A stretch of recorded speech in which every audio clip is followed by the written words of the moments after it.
What's going on? Vincent Rapisardi, BigBlueUnbiased.com. Thank you to those who have liked, commented, and subscribed. I really appreciate you guys. Make sure to turn notifications on so every time I post, you get a notification. You can come join in on the conversation. The conversation's been pretty good lately, especially in our community tab on YouTube.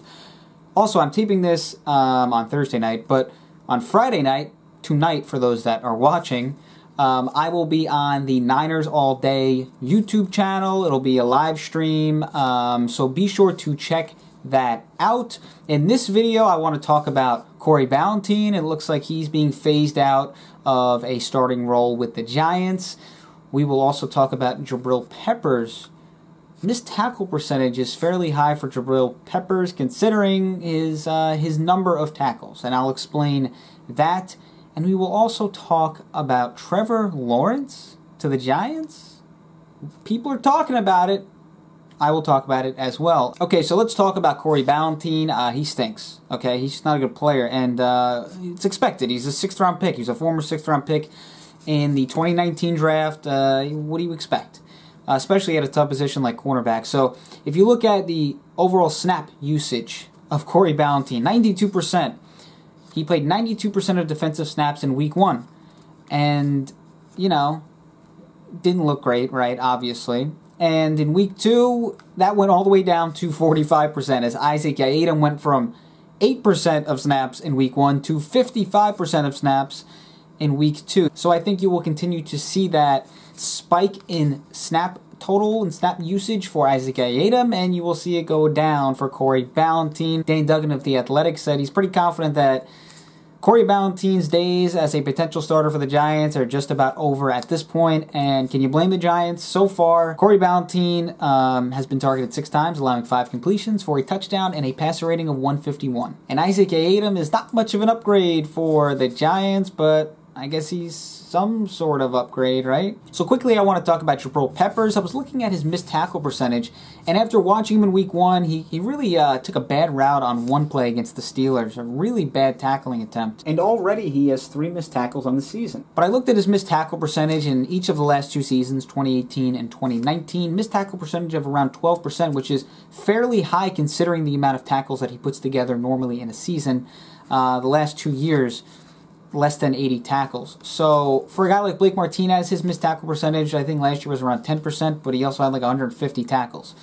For a guy less than 80 tackles to have a missed tackle percentage of around 12%, that's not good. So for a guy who's supposed to be an in-the-box kind of safety, that's something he needs to improve on. He needs to become a better tackler, just judging by the numbers. And the first game, that really was a weird play. So let's move on to the next topic. Trevor Lawrence and the Giants. That's pretty crazy. It's only Week 3. We're already talking about that. Look, everything, okay, when it comes to Daniel Jones, when it comes to his future with the Giants, it really relies on the job security of Dave Gettleman. Because if Dave Gettleman remains the Giants general manager, let's say the Giants win 6 or 7 games and John Mara says, you know what, okay, that's good enough to keep Dave Gettleman.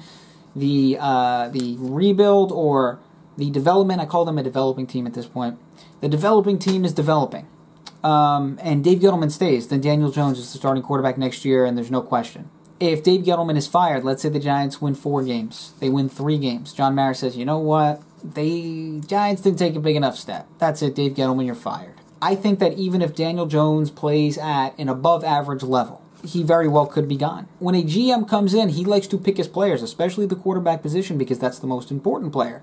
That player will likely be the difference between them keeping their job or not. So they want to make sure that that quarterback that they have is the right guy. And if they have an opportunity to take an elite talent, a franchise quarterback, someone they think is going to change the direction of the franchise in a positive way, they're probably going to do it. And look, the next potential GM of the Giants, if Dave Gettleman is fired at the end of the season, they may not need a player like Trevor Lawrence to say, okay, it's time to move on from Daniel Jones. Maybe there's another college prospect that they like, that they feel is better than Daniel Jones, or maybe a veteran quarterback that they feel they can get who is better than Daniel Jones. So it's not just about Trevor Lawrence here. Daniel Jones could be replaced by anybody if Dave Gettleman loses his job. That being said, do I think the Giants will actually be in a position with the #1 pick to draft Trevor Lawrence? No, I don't think that. There are very winnable games for the Giants this year. I think they could even, at worst, win 4 games. I still think they can do that. This week against San Francisco, literally everyone on the Niners is injured. I mean, literally everyone. It looks like Jimmy Garoppolo might not play. Dee Ford might not play. Nick Bosa, Solomon Thomas,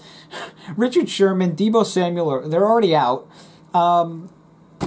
Very, very winnable game for the Giants this week. They play the Browns, they play the Bengals, they play Washington twice. And although Washington's defense is really good, Dwayne Haskins stinks. So that gives the Giants a chance in both of those games. So again, Daniel Jones' future with the Giants really depends on the job security of Dave Gettleman, which ultimately depends on Daniel Jones winning football games.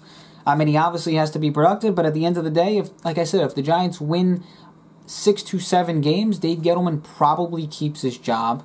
I'm going to say probably keeps his job, which means Daniel Jones is guaranteed to be the starting quarterback next season, without question. But let's say even Daniel Jones is above average, but the Giants win 4 games, Dave Gettleman gets fired, new GM comes in. I still think there's a very real chance they could decide to move on from Daniel Jones. I know a lot of fans are not going to like that. They're not going to agree with that because Daniel Jones has shown some legitimate potential. I mean, last year, the box score stats, 24 touchdowns, 12 interceptions, played fairly well. He was a top 6 quarterback in terms of rushing EPA. He was tied for second in the league in touchdowns that traveled at least 20 yards through the air. At one point, he led the league in on-target percentage on throws, 20-plus yards through the air. There is certainly potential with Daniel Jones. He can certainly be a franchise quarterback. It's just tough given the situation he's in. I mean, I tweeted this out earlier, but between Golden Tate, Sterling Shepard, Saquon Barkley, and Evan Ingram, at the very least, okay, those 4 will combine for at least 37 missed games with Daniel Jones as the starting quarterback due to injury or suspension in Golden Tate's case. That's a lot of games. Those are important playmakers for the Giants, and they've missed a ton of action since Daniel Jones has taken over as starting quarterback. So that's obviously put him in a pretty tough situation as a young quarterback. So that's why I've brought up the idea that the Giants need to go out and get a playmaker to give Daniel Jones an opportunity to fight for his job and an opportunity for the Giants to win football games and progress. It's very easy to sit there and say, well, I'll just save the draft picks in the future. I get it. But look at the other perspective that Daniel Jones' career with the New York Giants, it is make or break at this point, which is why the Giants need to at least consider a trade for a wide receiver. So that's all I got. Vincent Rappisardi, Big Blue on Bias.com. Make sure to check out the Niners All Day YouTube channel Friday night at 10 o'clock p.m. Eastern Time. I will be on there. I'll be talking some Giants football, previewing the 49ers-Giants matchup. Remember to listen to my podcast. It's in the description below. Follow me on Twitter, and make sure to share this video. Let's continue to build this platform. This is our platform, right? Unbiased. It's an unbiased platform. I respect the fan accounts out there. I do. I respect you guys. You guys work hard. You guys do your thing. But this channel is one of a kind, okay? It truly is. Especially with journalism basically being dead these days, it really is tough to find an unbiased source. So that's all I got. Vincent Rappisardi, Big Blue, Unbiased.com.